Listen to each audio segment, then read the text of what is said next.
as something that may be useful, an avenue for government, law, all that kind of stuff.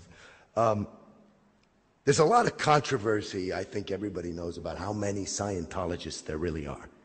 I mean, I'm sure that they include me as a Scientologist and my little son, because he was, when he was born, David Miscavige gave him a lifetime membership, was one of the gifts he sent him.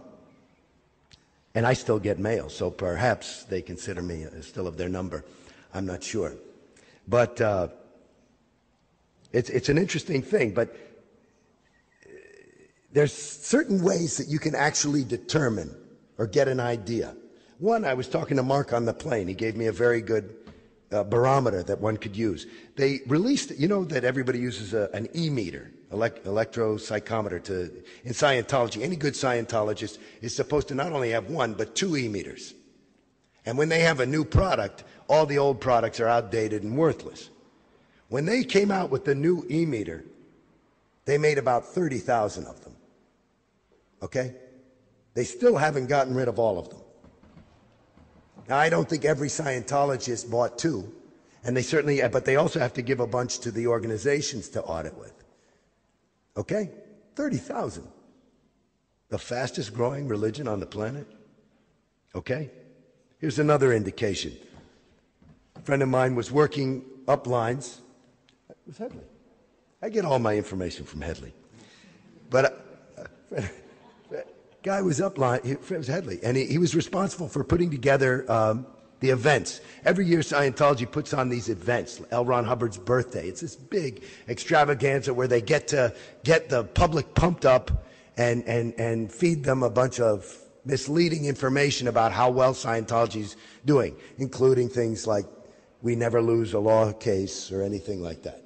And the statistics are going through the roof. Incidentally, since the golden age of tech, the statistics are crashing. Crashing. Okay? And that's very, it's amazing. Anyway, no Scientologist should ever know that information.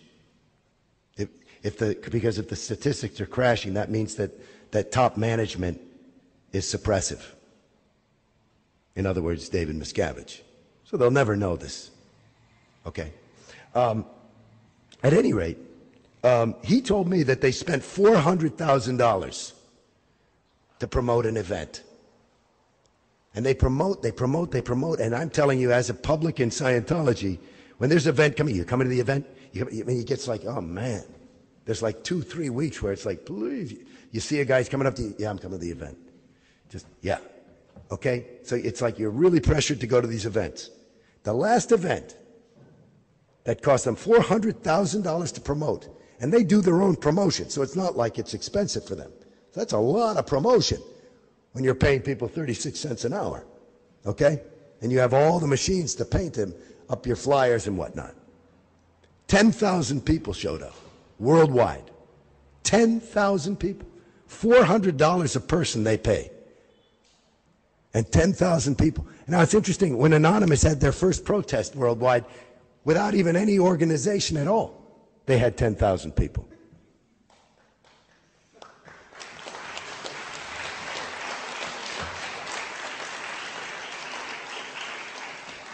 Listen, here's the last little point on that thing. It's been tracked and figured out that in the Sea organization, which is the most elite group, you know, a lot of people get into Scientology. Oh, you know, maybe I heard Tom Cruise did it. Let me try a course. People who join the Sea Org, you know, I'm talking about the commitment that they make is extreme, and it's a particular, as L. Ron Hubbard said, breed of cat. That would be the kind of person that's willing to make this kind of a commitment. So they're really serious people. They're signing a $1 billion year contract. So they are saying, not only will I serve under these conditions till the day I die, when I come back next lifetime, and the one after that, and the one after that, and the one, I will continue to come to help forward the purposes of Scientology. That's a hell of a commitment. There are 25,000 ex-Sea Org members. There are now, in the Sea organization, 4,000 to 8,000. It's hard to get the number. So that means that the statistic for the most hardcore Scientologists is that 5 out of 6 leave. Okay? And when you get on these websites like Clambake, or these people who are anonymous, but were actually used to be in the Sea Org, and they've contacted me in private messages, and they are scarred and hurt and scared, and they can't stand up and say, yeah, my name is Bill, and I don't believe in Scientology, and here's why. They can't say that. They don't have that luxury because, they're afraid they'll never see their daughter. So they have to kind of toe the line.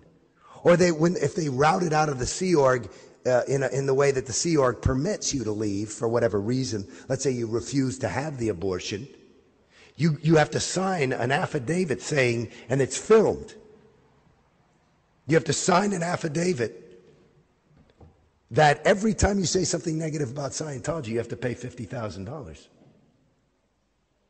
So these are the things that inhibit these people from speaking up. And that's a whole other subject. I mean, that's just wrong. You can't, that's not right. You can't, that's controlling their mind even after they're out. Okay? So here are these hardcore Scientologists. And I was thinking about something, I don't know, there was a drug that was recently in the news, I don't know if it was here in Europe as well, but there was this drug Vioxx. You aware of Vioxx? Okay, so Vioxx was this drug that is supposed to help you with high blood pressure or something like that. And what's it?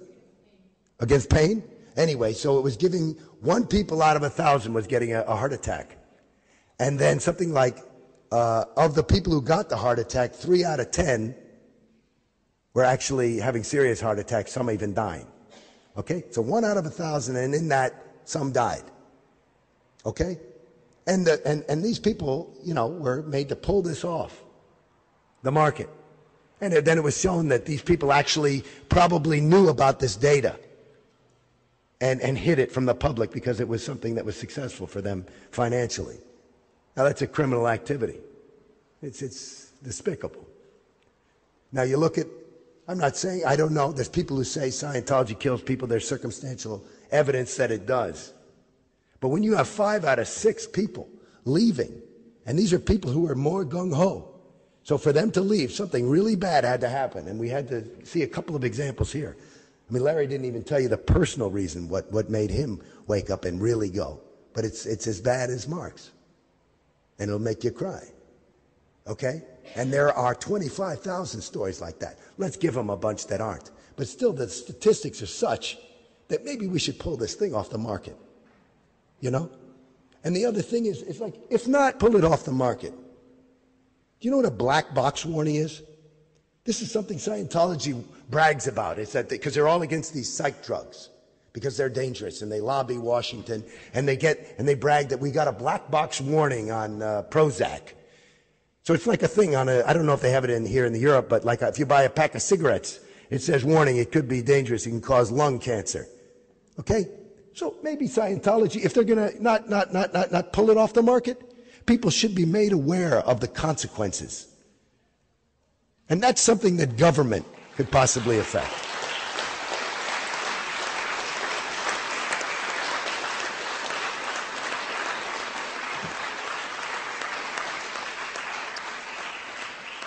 And that is exactly the last thing I was going to say. So thank you for listening, and thank you.